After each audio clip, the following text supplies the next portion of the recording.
para kiai kita, guru kita, utamanya saya, guru kita semua, Syekhina Kiai Maimun Zubair, di antara wasiat yang diulang-ulang adalah kalau kamu ingin meninggal husnul khotimah, maka kamu harus berperilaku yang simpatik kepada siapapun. Wal ya'ti ilan nas ma yuhibbu ayyuta ilaih. Kita harus berbuat baik dengan siapapun, karena agama ini, kebenaran ini bisa dicintai ya kalau kita baik. Karena al-insan abdul ihsan, manusia itu pasti kalah dengan kebaikan. Saya berkali-kali dalam diskusi fikih sering bilang, mungkin fikih formal akan mengatakan senyum itu sunnat. Tapi ada konteks tertentu di mana misalnya kita bersaing dengan orang-orang zalim, orang fasik. Yang orang fasik senyum baik, kemudian kita yang soleh itu menggerutu, mengumpat. Tentu orang yang masih netral, tidak soleh banget ya tidak fasik banget, akan milih yang nyaman, yaitu ke yang fasik. Karena yang fasik baik, yang soleh gerutu. Maka dalam konteks seperti ini senyum akan kita katakan wajib. Karena hanya dengan cara itu kebaikan menjadi menarik.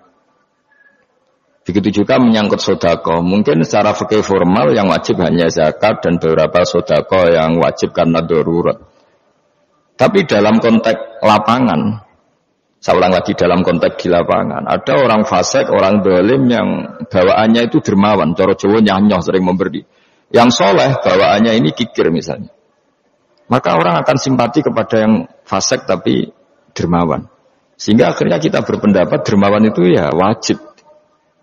Sehingga ketika Nabi diceritain ada satu ketua daerah, Sayyidul Wadi kalau dulu orang Arab bilang, diceritain dia punya keluasan begini-begini, punya kelebihan begini-begini. Terus kata Nabi, ya sudah dia pemimpin kamu. Setelah Nabi dilaporin, tapi dia kikir, ya Rasulullah langsung sama Nabi, dia jangan jadi pemimpin. Wa ayyudain adwa'u minal bukhl, kata Nabi. Enggak ada penyakit seburuk kikir itu. Nah, sebab itu kenangan kita semua kepada Mbah Maimun, selain ramahnya, selain kealimannya, selain kearifannya, tentu kenangan kita semua adalah sakhoknya, sifat dermawannya. Dan beliau sering fatwa, dan itu saya hafalkan, man arada sabat ala ta'alimi hadatin fi misli hadal asr labudda wa antakuna lahu ma'arif wa madarik lam tu'had fil ayyamil khaliyah. Ini sering saya hafalkan. Jadi orang kalau ingin berdakwah agama ini di negara seperti ini, di zaman seperti ini, dia harus punya madarik, punya satu penemuan, punya satu manhaj yang belum pernah dipraktikkan oleh ulama-ulama dulu. Di antara yang paling saya kenang tentu beliau ketika membolehkan atau bahkan menyuruh Gus Yassin koalisi dengan Pak Ganjar, di sini ada fikih nasionalis religius, sehingga beliau punya sunnah, punya tasrek bahwa kita harus berhubungan baik sama negara ini. Begitu juga putra-putra beliau dulu, Kiai Haji Abdul Ubab pernah DPR RI, pernah DPR wilayah, begitu juga Gus Yassin wakil gubernur, adik saya ini juga PLT P3 di Rembang.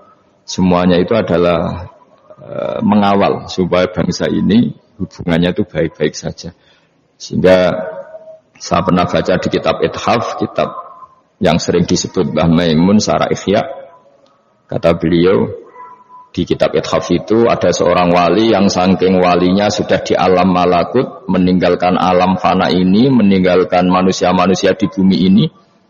Kemudian setelah di alam malakut masih ditegur sama Allah, orang yang di bumi ini adalah orang-orang yang saya ciptakan, dan itu ada hubungan rahim dengan kamu. Maka kamu harus kembali ke bumi menata mereka sebagai bentuk silaturahim.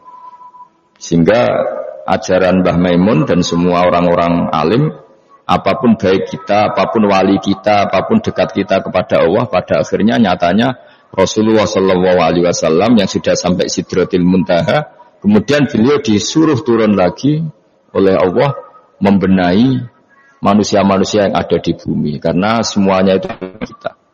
Ar-Rahim sujnatun minar Rahman.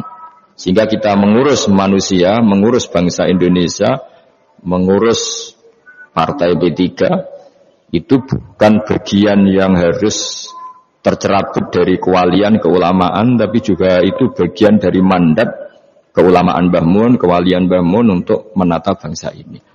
Dengan demikian kita insya Allah berusaha semaksimal mungkin meneladani beliau, juga meneladani semua majelis Dewan Syariah di P3, juga meneladani semua ulama, bahwa kita ingin baik-baik saja, ingin lebih baik lagi, dan kita selalu berharap bangsa ini selalu tambah hari tambah baik, menjadi baldatun thayyibatun wa rabbun ghafur. Saya kira demikian. Assalamualaikum warahmatullahi wabarakatuh.